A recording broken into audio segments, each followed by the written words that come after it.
Hi, welcome to another exciting episode of the Andre The Beast Crayton Show.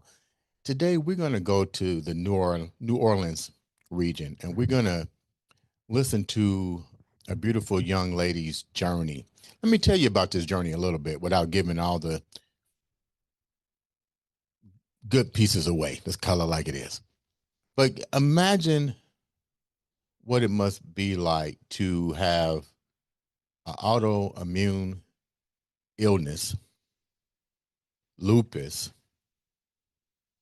having somebody that promised you they would be there to the dying end, find out that you go to the hospital and the person that you gave the vows to is no longer there. Your family and you are trying to stay together, so to speak, but they really don't resonate with you. And you're feeling like you're walking through this journey completely alone. I don't know much about lupus. I know a little bit about the autoimmune illnesses that people come up with. I've heard stories about lupus. But today, this young lady is going to share a very impactful journey that she underwent, how she came out of it, and more importantly, her journey in spreading awareness of such a illness, how she deals with every day getting up, what appears to be on the outside pain-free, that's hidden by a smile, has no you can't imagine what it must be like to wake up and put this back on again and face the world. Welcome to the show, the beautiful Hi, thank you for fashion having model, me. Thank the you so beautiful much. fashion model, actress, all rolled into one, Lauren Spencer. Welcome to the show, Lauren. Thank you for having me. Hey, y'all. It's nice to be here. Lauren, before we get started on with your story, tell the viewers a little bit about you. So hi, I am a single mom. I'm a 17-year-old son. I'm very proud. He's just got really accepted into LSU. Go Tigers. Um, I am 38 years old. I live in Louisiana, born and raised my whole life. I come from a big Italian family full of Italian immigrants. And when I was younger, I was in the movie and modeling industry. And when I had my son, I decided to give up that dream and raise my child and not miss anything. And now that he is going to college, I'm kind of getting back into the swing of things and starting my career back as an empty nester. So much fun. You mentioned your battle with lupus, and I can't imagine what that must be like. I'm pretty sure there's other things related to that you deal with. But when was you first diagnosed with it, and what was an average day like for you with this? And more importantly, how was you able to navigate? Because you said there were mornings every morning. It takes you hours to get your day started, but it's even more impactful to me because to look at you, you don't even show Can signs tell. of anything. So what's that like to have lupus and the other illnesses that you're dealing with? Yes. So anytime you actually have lupus, there could be other autoimmunes tied to it, and typically there are other autoimmunes. So I have five. I have mixed connective tissue disorder, RA, lupus, SLE, which there are three different types. One affects just your skin, one is drug induced, and if you're lucky enough to figure out what drugs are inducing it, that could be cured. And then there's SLE that attacks all of your organs, joints, tissues, bones, everything in your body. So, just to give you a little breakdown on that, I have that kind. It affects your kidneys mostly, is some of the things that attacks your heart muscle, different things like that. But once the damage is done with lupus, it's done. There's no irreversing it. So you try your best to suppress your immune system because it's your immune system attacking your body. Mm, So where other people will like to say, oh, just, drink some vitamin C, the airborne stuff, or mhm. boost your immune system and all that stuff. That's exactly what you don't want to do. And a lot of people don't realize that because that's going to make you sicker. It's going to attack your body. And unfortunately, it's just not very well known. A lot of people are getting diagnosed with it more and more today. There's a big need for rheumatology and the study of it. So I hope with my platform to bring a positive light to it and to create a support group for people and also, maybe research and hopefully one day there will be a cure. Currently, your heart capacity is at 60% versus Yes. 100%.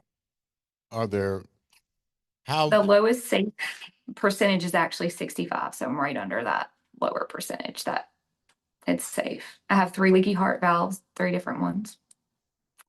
I'm tachycardic sometimes, so my heart will race. It will jump up and have high heart rate.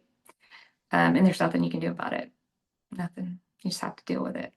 And a lot of people, with my career, I love my career. I'm blessed and I'm thankful that I get up every day and able to do it. It is hard. It is very challenging with lupus. However, I just refuse to lay down in bed and say I hurt all day long and do nothing. I don't want to. I don't want to do that. I don't want to let this run my life. And it's hard. And there are some people who are, every case is different and it affects different people in different ways. mm, But I just choose as I can for as long as I can to get up and live my life and not let it, I don't even know how much life I have to live. Yes, typically lupus patients live a long life span, but, I have a lot of problems now due to it. I'm in stage one kidney failure. I have three leaky heart valves. Um, the muscle in my heart is weak. So just things like that, people don't really realize the things internally because you can't see it. When somebody can't literally see a bruise or a broken bone, they can't really resonate with it. So I struggled a lot with family and friends going, well, but you're always out, you're always doing stuff. But when you get those bursts of energy, you try to do the most that you can mm, because you want to be productive and you have to use your time wisely when you have good days. And when you have bad days, you have to give yourself grace if you need to lay in bed and rest, because that's about the only thing that you can do to regenerate your cells is sleeping. But mm. you don't want to sleep your life away because you're just going to miss out on everything. So it's definitely takes a lot of getting used to and schedule. I love flexible schedules because that helps out a lot, managing everything and keeping things easier to manage on a daily basis. Medicines, stuff like that. Just one treatment. I actually love my treatment that I'm on, but one treatment alone without medical insurance is $28,000. One. Let's go back a little bit. That's a lot of money. Mhm. Let's go back. Yes. Not only are you dealing with lupus, but you still have to maintain a life. And unfortunately, during this, you would think when you go down the aisle with somebody and you say for better or worse, that people will live up to that. But let's go back even deeper. You come from an Italian um, family background, and what was the support system like for you? You said your dad wanted a boy. He wind up having a beautiful for girl. What was that like for you growing up? And were you diagnosed with lupus at that same time that you were born? Did you know that you had that too? No. Okay. Typically, I'm very lucky to be diagnosed early. And how I got diagnosed is I had a mini stroke. I actually have had two now. So lupus, the only way to diagnose is there's 11 markers in your blood for the lupus disease, and it's a disappearing disease. So what happened is I had the TIA, and all of the markers in my blood popped up on the test in the hospital. But by the time I did the 2 to 3 week follow up with the rheumatologist, all my markers were gone. And he was like, well, come back and see me when you're healthy. You cannot be prescribed they first put you on hydrochloroquine, which is Plaquenil. It's an anti-malarial. Mhm. And you cannot even get that medicine prescribed to you unless you have the markers in your blood for it. Okay. So you can't be clinically diagnosed. without it. So that was challenging. And usually, the disease is more active in, between 45 and your older years is when typically the typical diagnosis is. So I was blessed to get diagnosed earlier on. I had many miscarriages after my son. We didn't know why, but now we know that it was the lupus. So now it's treatable to be able to have more children. But we didn't know that then. So, unfortunately, it caused me to have, miscarriages and I lost children because of it, with not knowing. Um, just a bunch of challenges. But God has a plan. It's not mine, and sometimes we don't understand it.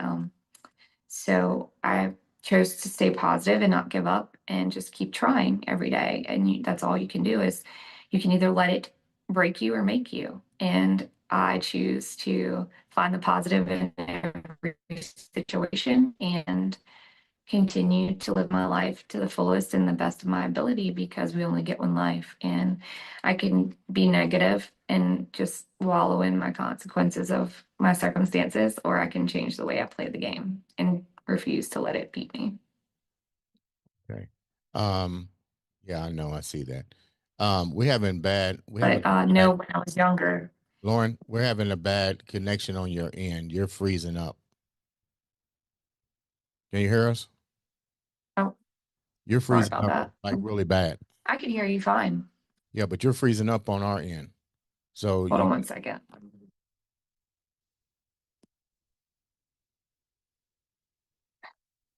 Sorry. yeah, she's completely froze. Is that better? No, you're still choppy and Can you frozen. see me now? We can see you, but you're like you got Oh, wow. severe lag.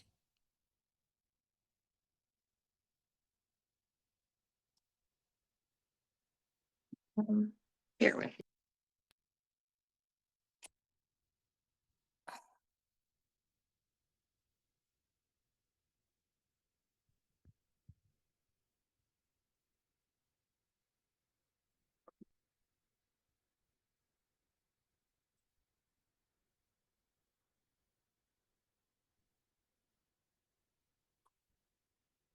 better.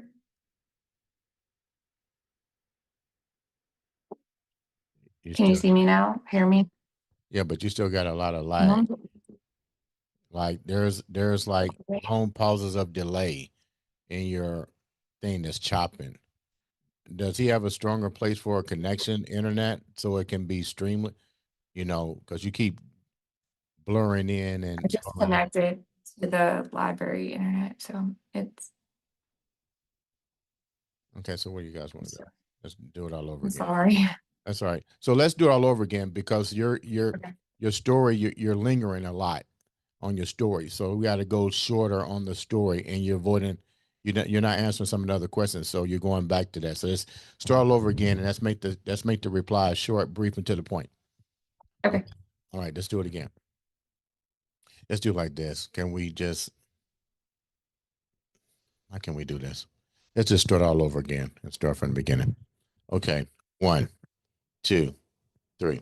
Hi, welcome to another exciting episode of the Andre the Beast Crayton Show. Today, we're going to go into one woman's quest to resonate and amplify the meaning of having lupus, the trials, the tribulations, and more importantly, how coming out of not only dealing with lupus, but being married and being mentally abused on top of that and raising a son and the list goes on. You wonder how this woman gets up every day to make a difference in not only her lives but millions of other individuals that she comes across as well as her son. Welcome all the way from the New Orleans area, Lauren Spencer, to the show. How you doing, Lauren? Hello, how are you guys? Thank you so much for having me. I appreciate you having me on. We're doing great. Thank you so much. You share such a great, impactful journey during the pre-interview. But before we get started, tell the viewers a little bit about you. Hi, y'all. I'm Lauren. I'm 38 years old. I'm from Louisiana, born and raised. I have a wonderful 17-year-old son who just got early accepted into LSU. Go Tigers. Um, I have been in the modeling and movie industry early on when my son was younger.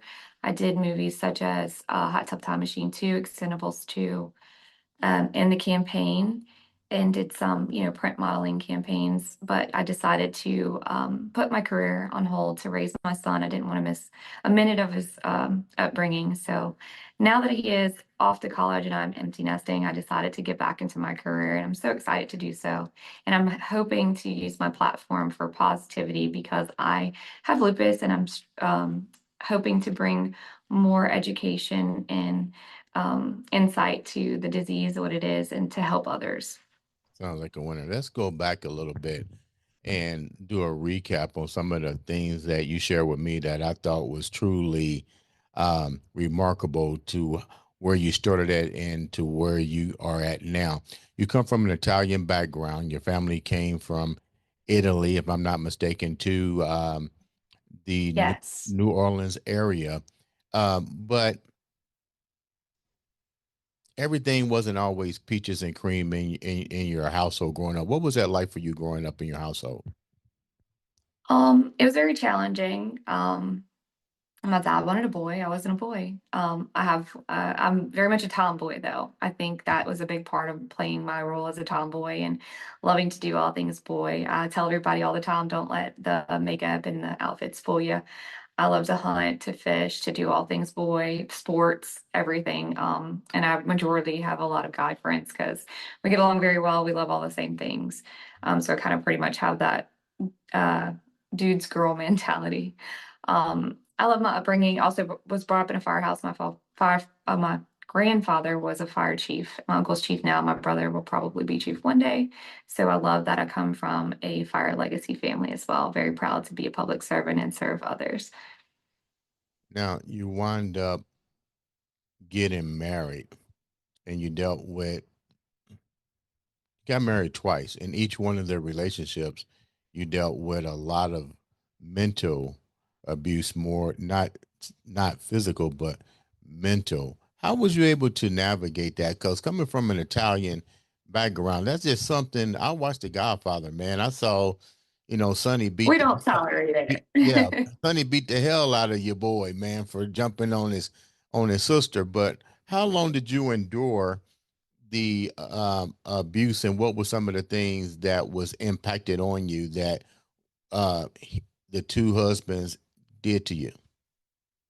So actually, it stemmed from my childhood. My parents were physically abusive, and I actually, not my first ex-husband, but my second one was physically abusive as well. He eventually became physically abusive, mentally and verbally, I mean, emotionally. And honestly, I think in our pre-interview, I was speaking on how I would rather be physically abused than mentally abused because to get that out of your headspace is very hard a hard trauma to recover from Mhm. when you get told something about yourself every day for years and years, you eventually start to believe it. So it was very challenging, a lot of therapy, a lot of self awareness, but it's doable and you can survive and get over it and choose to become positive and have What a do you positive outcome in life. What do you mean when you say it started in your childhood in your household? What do you mean by that? So, my dad was abused alcohol and drugs, and so my mom, like just core memories of things like that.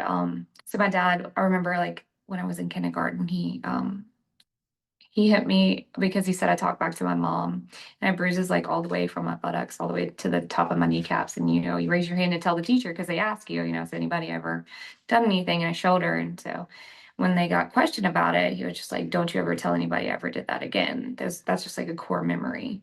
Mhm. Just to put it lightly, not to go too far into that, but just I believe in corporal punishment to an extent, not to an abusive extent, but and I did do use that on my child when he was younger, and but in a healthy way. But it wasn't always the greatest for me. So How that was long something was that I'd endure how long did this endure? How long were you enduring this? And more importantly, my like whole life. what did your mom's what did how did were you close to your mom and what did your mom do about it? Or was this kind of like My mom was mainly the one. My dad did too, but my dad would encourage my mom to whip me, like, oh, make her listen and all this stuff. And so I guess to appease my father, she would, you know, who did you have to I remember one time she hit me across, she took a belt with the belt buckle and hit me across. I had a whelp across the lower part of my back. My papa was like my person and he was my savior. I remember him, very much. I'd run to their what house because my grandparents lived next door. So I would run over there and lock the door to get away from it until one of them came home to like help me. Um, so where those are were just some of child the things. services at? Where were the child services? Child's advocate. You went to school. I mean, usually that opens up a case in the school system to watch out for this behavior pattern or these bruises again. Were you ever like targeted with the system where they had to basically where they were watching you, quote unquote, but not watching you? No. So my family was very much a public family. And we just handle it in house, if you will. Italians as well. We don't talk about it. My papa literally was my savior. Like I said, he would leave the back door open and I would run over there and um I would lock the door until he got home from work and he would fuss at my mom or whatever and stuff like that. But or her sister, my nanny would. But they didn't want things to be known, so it was swept under the rug. Why didn't your pawpaw intervene if he He did knew that this when corporate he was there, but he wasn't always there. so it never ended? What was your next move? Because usually when this happens to individuals, they clearly want to grow up early, or they do adult things like get married, wind up getting pregnant. They do what it's called what Got I married. call survival. So you got married to escape it. I, I didn't get married to escape it. I was very much in love with my ex-husband, and I mean, it's everything I wanted. But yeah, like I did get married at 19. I was in pre-med and had my son. I was always an overachiever. I was in everything, dance, cheer, softball, hunt, fish, everything. I tried to excel at everything I did because I didn't realize at the time, but it was just a way I wanted my parents' love and affection and approval so much that I just tried to be good at everything I did. And like girl, you got to go to therapy to realize that. You gotta get When help for that. And now I realize that. But growing up, I did pageants. I was academic, excelled in academics. I was in every club. I did everything just to make them proud of me. when did you realize that this wasn't working? It wasn't always bad all the time. So it was spurts. And I think we'll talk about learned behavior because learned behavior, I thought that was normal. You grow up like you don't have any other example. You think it's normal. You So get it's learned married at behavior. you get married at 19 years old. What was that like for you, knowing that you had already just dealt with what you consider normal activities? Was there anything different when you got married at 19 years old, and or did the same patterns go into the marriage, the first marriage? He was not physically abusive, and it was fine for a while, but then he was very controlling.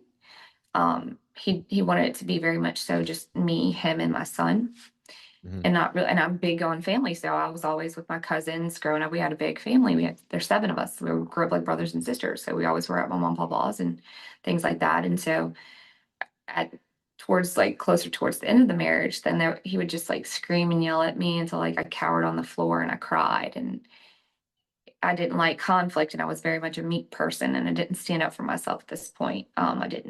I wasn't the same person that I am today.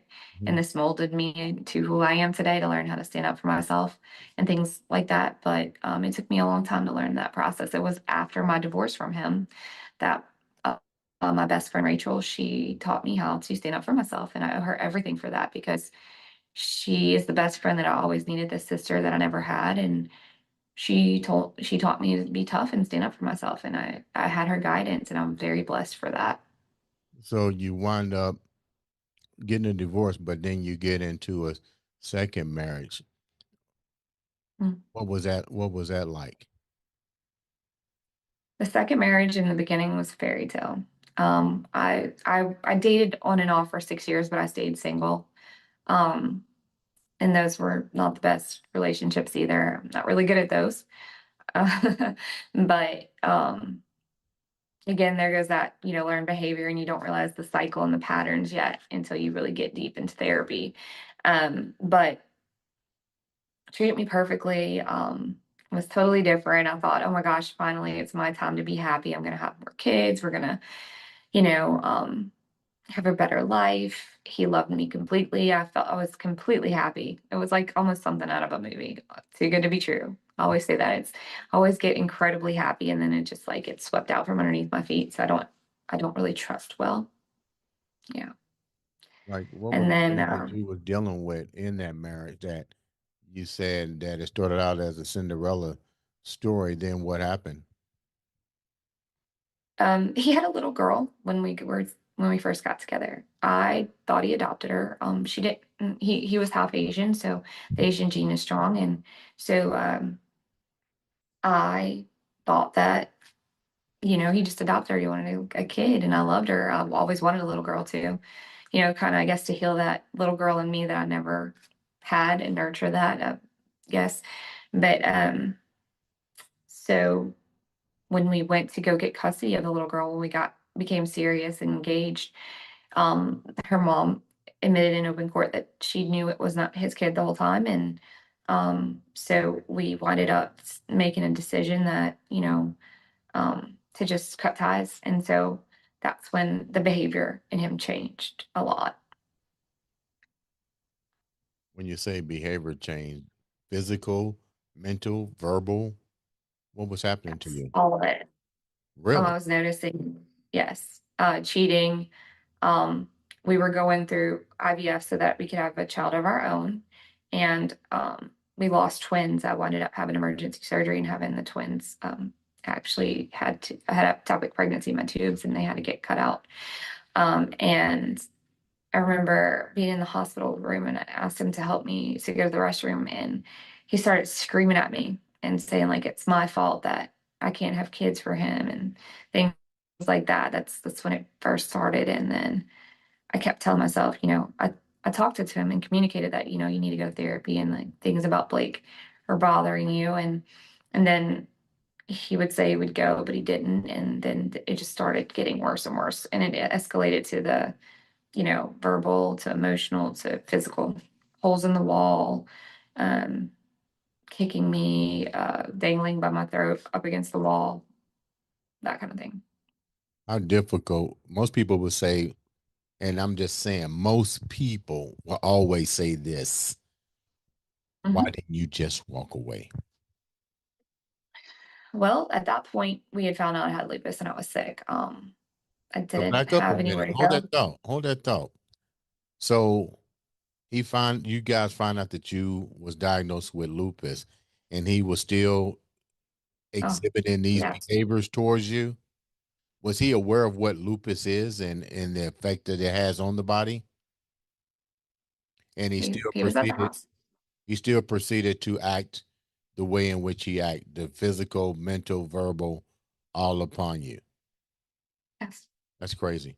He So didn't my care. question is, did It you wasn't think always all that. It was a Dr. Jekyll, Mr. Hyde thing. It was when his temper and his anger, when I forced him to communicate about our problems, when I forced him to, work on our problems and try to fix things, is when he got angry a lot. And he would say things like, "You're a stupid B word," or I don't know if I'm allowed to cuss on here, yeah, you can but cuss. "Oh, stupid bitch." When I caught him cheating on me. "Oh, they look better than you. That's why they're cheating on me." He would tell me I was fat and ugly and just all the things. And meanwhile, I'm over here putting my poor little body through everything to have a child of his own for him because that was important to him. And trying to be understanding that I said I don't know what it would be like to raise a child for 3 years and then them get taken away. Like it's like a death of a child, like you don't, all communication got cut off. It's like you had this little girl in your life for 3 years and then she's gone. So to me, it was like parents and grief, that's a lot of things to unpack, and people experience that differently and they grieve. The grieving process is different for everybody. So that was one of the reasons I didn't want to just give up on him. And I don't like, I want someone to never give up on me, no matter how hard it is, because I feel like in this day and age, in this society we live in, people don't truly know what it is to not give up on someone. You can love somebody. Love is a choice, it's an action. To be in love with somebody, that's different. That's a feeling. And love is a feeling as well, but it's also an action. And you can choose to love someone. So let me ask this question. I'm just playing devil's advocate. So did you think that it's normal to be in a relationship with a guy that verbally, mentally, and physically did these things to you and know that you had lupus and you were still trying to justify logic for hanging on to this? I'm trying to understand, what was your logic?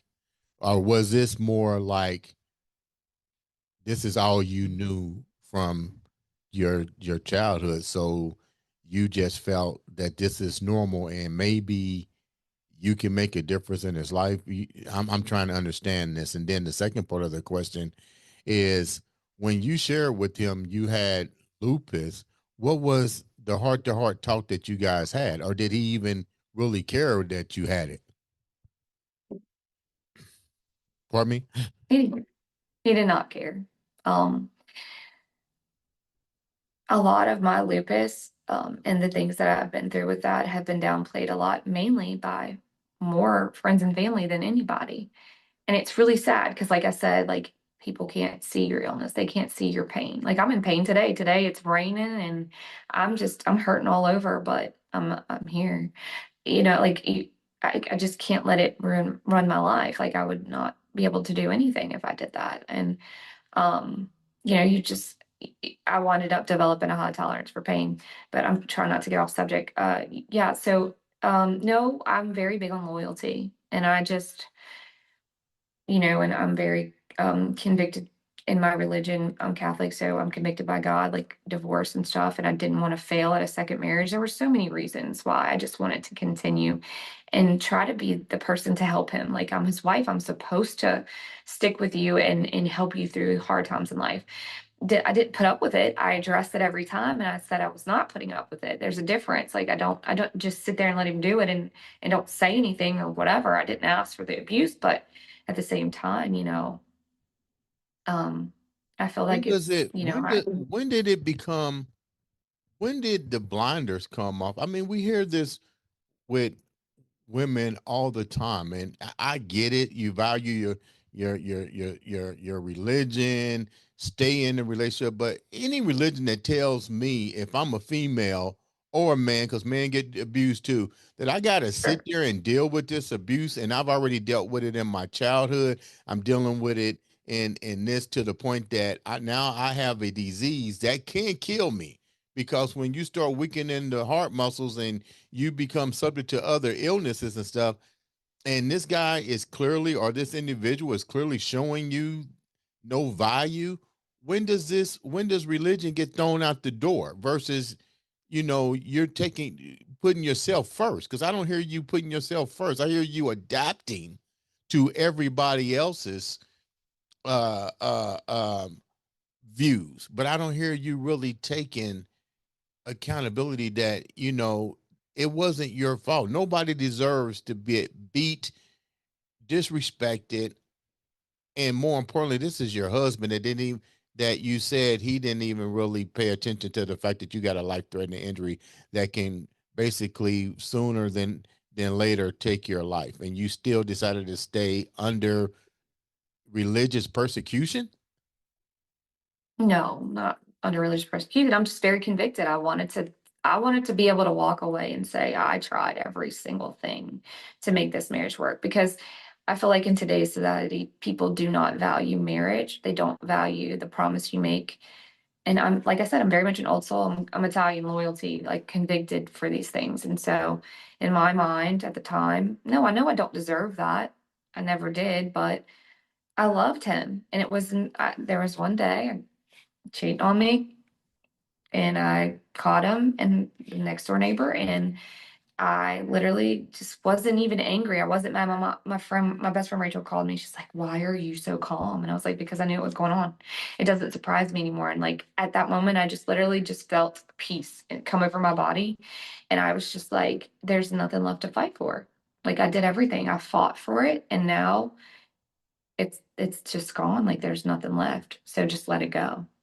Like, and I wasn't in the best mental state. When you're going through abuse, you're not in the best mind frame. So, it's a lot of factors that play into that a lot of people don't understand once you're in those situations. I'm not making an excuse for it. I chose to stay and work things out. I wanted to say that I gave it my all and I did. And he just didn't appreciate any of it. What was his So reaction he with doesn't that? deserve it. We know his reaction with the pregnancy, but what was his reaction with the lupus? Now you've been diagnosed with lupus. You got to now do your research.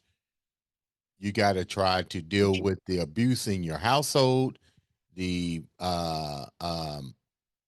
the whole idea that your life is really about to change because you've been diagnosed with this. What was his response when you said I got lupus? Well, he had to come home. He was in the military, so he had to come home from his annual training um in the middle of it because I had the stroke. And he really didn't care. There's really no response to it. He didn't really know a lot about it then, and I didn't know when I first got diagnosed, but just every time a significant event would happen with it, it's just like it's not that bad. You're not dying. You're, like people would just think that I was being over exaggerating about things, and it's really not over exaggerating.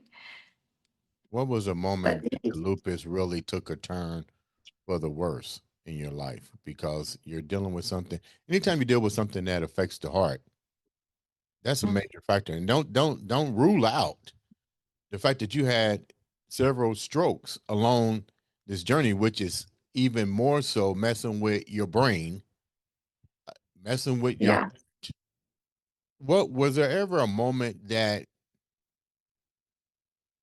the lupus really took you on a life and death battle? And was he there beside you? And if not, who was and what was that like for you if he was or wasn't there?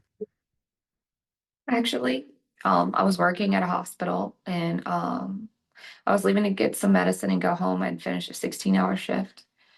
Uh, and one of the nurse practitioners saw me and I was like walking crooked. Like my body was veering, but I felt like I was walking normal. He's like, "Where are you going?" And I'm like, "I'm headed home. I'm tired. It's been a long day. I'm not feeling the best." He's like, "No, you're not. You're going to the ER." And I was like, "What are you talking about?" He thought I was having a stroke again. And I wound up having what's called brain vasculitis. So Hmm. that's where your brain swells. The lupus was attacking my brain. And at the time, my insurance was giving me problems for pre-authorization for that very expensive treatment that I get.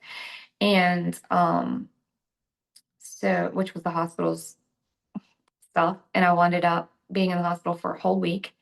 They gave me steroids, which steroids are the only thing that helps with the inflammation. However, it's a lot of damage to your kidneys, your heart. That's a big thing. Like, they gave me bags of steroids. Nothing was making it go down. And I remember him fussing because I asked him to bring me Chick-fil-A and come visit me. And he would just say, "I gotta go home. I gotta go with the dogs," which that was not why I was going home. It was just an excuse. But yeah, very much a fight. I was in the hospital by myself. Didn't have hardly any visitors. I think my mom and my grandma came once. But I was very much alone that whole time. It was my ex-husband was did not bring my son to see me. Um, it was that was like a very lonely and significant turn in my lupus. Like I was scared that I was gonna die. You mentioned your And son. then You're very close to your son. Congratulations on your son going to LSU. This is the first time you will hear me rep LSU. thank you. Go Tigers. Yeah, the first time you hear me rep LSU.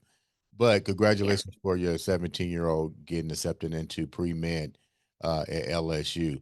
With that said, how was your son dealing with all this? Did he see and hear and witness the abuse that Some of it, mom was not going much. through? Yeah, I tried very hard to shelter him from that. And it wasn't consistent abuse daily. There were times when he was nice and there were times when he wasn't nice. And sometimes I had to shield him from the abuse as well because he would try to step in there and discipline him. And I'm like, if you can't control your anger, you're not disciplining my child. He was never allowed to put his hands on my child, one, because he couldn't control his anger. And if I felt that his punishment was warranted and CJ was being disrespectful, I would back him up. But if it wasn't, just because he was in a bad mood and he wanted somebody to pull rank on or something, I didn't let that happen. I'm very much very protective over my child, and I would never let anybody, do anything like that to them. So yeah, I got to the point with that at the very end. And so You're laying in the hospital, and now sooner or later, you got to realize this shit ain't working. This shit ain't working. What mhm. was the epiphany moment of going through all this that you was like, I have to start taking accountability for the shit that's going on. You're dealing with something that's very serious that can take your life at any given moment. You had to go to a moment where you're laying in a hospital asking yourself, what happened to the guy that you married for better or for worse? You can't get no worser than what you're going through. Does the light finally go off in your head? Mhm. Yeah, What was that I knew like? it was happening. Um, Honestly, it was depressing. I was very sad and upset at that point in time. Also with the lupus, you struggle with mental um, depression a lot, because of all the things you're going through, and you might not have a good support system. And it's hard. It gets hard, but First, let me you say, know, I know this is difficult for you to come on and share your story. I know your mission. I know your mission is to advocate for lupus, is advocating for domestic violence, is about advocating for mental health. A lot of great things. And my hat's off to her. I know it's difficult to share this story, but I want the viewers to resonate, and you're definitely doing that. And we can say all day long what we should have done. We can say sure. it all day long. Going back, yeah, absolutely. Where I am now, I've come a long way. And I've had to grow and come up with a lot of things in this year because even in the divorce, he was very narcissistic and he locked us out of our house, threw away a bunch of our clothes. There was a lot of things that we went through even this past year dealing with that. And I've had to overcome. I've had to figure out a lot of things in a short amount of time. And You lost your best friend, your confidant, and your pawpaw. What kind of support group do you have now moving forward? Because lupus is something you don't get over. It's no, it eventually does its job. You have to yeah, really take every day, like I tell people, you treat every day like it's your last, and truly. you're definitely doing it. But you lost one of your greatest support allies, which was your pawpaw. What was that like, and what was he like to you? That man, I'm sorry, I get emotional talking about him. But he's the man in my life that's hung the stars and the moon, the one man I can always depend on. So it was really hard to lose him. And it's hard. It's been very hard. I lost him when I was 23 to cancer. And I try really hard to, he was a great, great role model and parent in my life because he was very much like my dad. He raised me. And he would sit there and say, okay, let's assess the situation. What did you do wrong? What could we do better? And I tried really, when I missed him a lot, I would just dig deep to those moments, you know, um, to where I can hear him saying, I would sit on the back porch with him. He would always make me make him a pot of coffee and I'd bring him his coffee and we'd just sit down and figure things out. Maybe not always be able to help me monetarily or whatever, but he was always there. And I try to do that for my son too. I value that as a parent. I think that's a great thing that you can do for your children. What are some of And the what are some of the things that you had to because you manage this illness that's filled with pain? You share yeah. with me what it's like to get up. I can only imagine. Seriously, I can only imagine, and I'm pretty sure the viewers is the same. But how did you manage to navigate a never ending illness to still be able to try to keep as much of your life intact? Because it with each episode it afflicts and begins to destroy vital parts of your body. But how do you navigate? Tell me what's a day like for you getting up and moving? Because like you said, people see this, and I'm not saying it's a facade. It's your way of dealing with pain because nobody nobody can resonate what you got because they don't have it. But what's Right. it like for you? So in the mornings, it takes me usually about 30 minutes to get unstiff and move my body. Like simple things that people take for granted every day, like dressing yourself. Like if my hands hurt so bad, like my joints just ache and it's hard to just move them sometimes. My knees, my legs ache being on my feet all the time, being in high heels for modeling, stuff like that. Um, just different things. Like you, sometimes I feel like I got hit by a bus and my legs, I have a lot of like I have four slip disc in my lower back and a bulging disc in my mid back. And so sometimes I'll get neuropathy and I can't feel my legs and, I have to walk around to get them to go in and just different things. But, you do what you got to do. I try to stay healthy. I eat healthy. I eat clean. I work out when I can. I do things to be proactive to try to help with some of that, but there's just some things you can't avoid. And a lot of people think you can, and do the best I can on a daily basis, and that's all we all can do. So I'm really appreciative of those friends that, try to understand and have conversations with me about it to try to like get me to explain it to them. I have a really, really close cousin who is my best friend, and she also has lupus. And so I have a great support system in her. We talk a lot. We're very close. And I have some friends that I'm very close with that have it. And I tell everybody if you don't want to talk about your situation in public, because some people don't like talking about it, please DM me. Please ask me any question, anything that I know. I would be happy to share with you. I've been wanting to start a support group where we meet like once a month, like maybe go get more greeters or something at the Mexican restaurant and just you can vent to people who know about it. But I have a great friends who have been amazing in my life. I'm so blessed with friends that have become family. Lauren, You don't get to choose your family. I didn't mean to cut you off. What's the Yeah. life expectancy for someone with this particular illness? Is It varies. So normally people with lupus who treat it live a normal age range life, like 60s, 70s, 80s, just depends on the damage and the things. With my heart condition and that kind of stuff, just a little bit more at risk for some things. I could die of a massive heart attack or stroke at any minute. But my family and him, my ex-husband used to just be like, whatever, blah, blah. But realistically, we can all die in a car accident. We can die in a wreck. We can die with this. It just puts me a little bit more at risk and I have to be a little bit more cautious of what I do and how I take care of myself. Just like with anybody who has heart issues or anything. I'm not trying to, discredit any other illness or disease or anything, but I also like to take into accountability that it's not just some kind of thing you brush off and say, oh, well, well. I get a little aggravated with people like that who say that to me, and I learned to just not take it personally. And if they don't want to try to understand or how I feel, or they don't care about my feelings, then I don't need them in my life.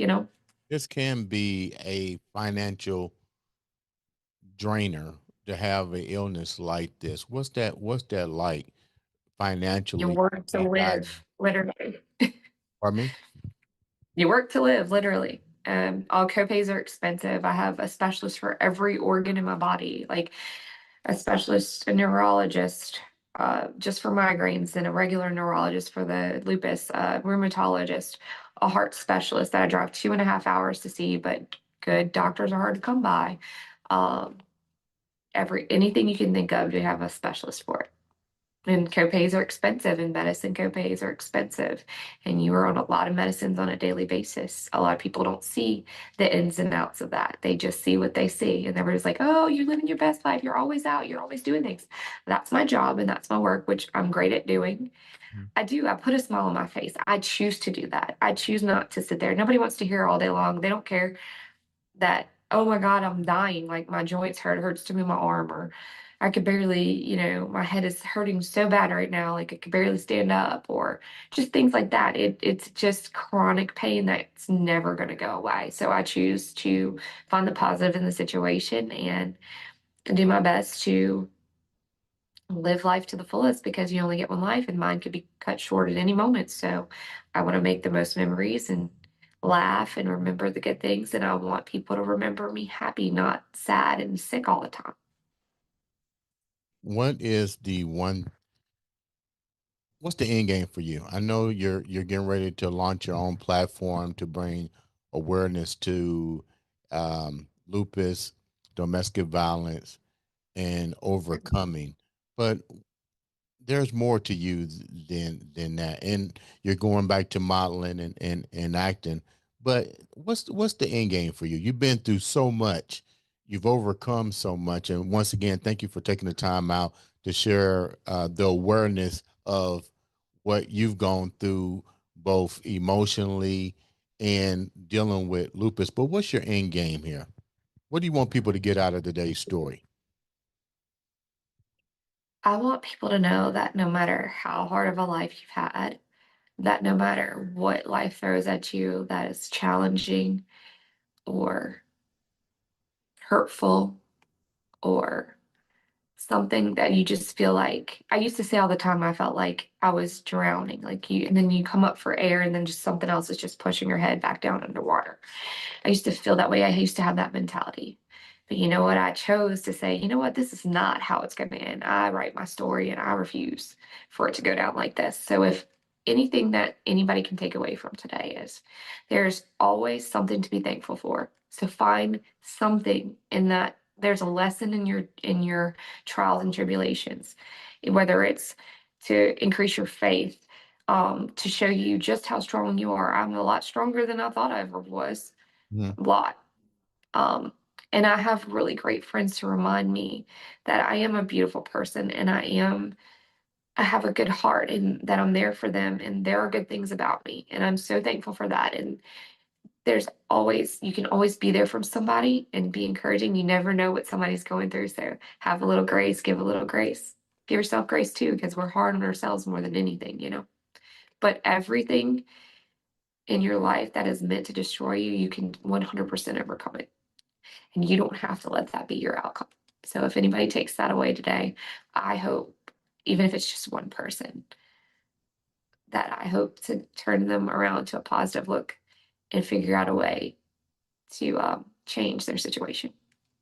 Lauren, thank you so much for taking time out to share once again such a good story. Ladies and gentlemen, this has been another exciting episode of the Andre the Beast Crayton Show.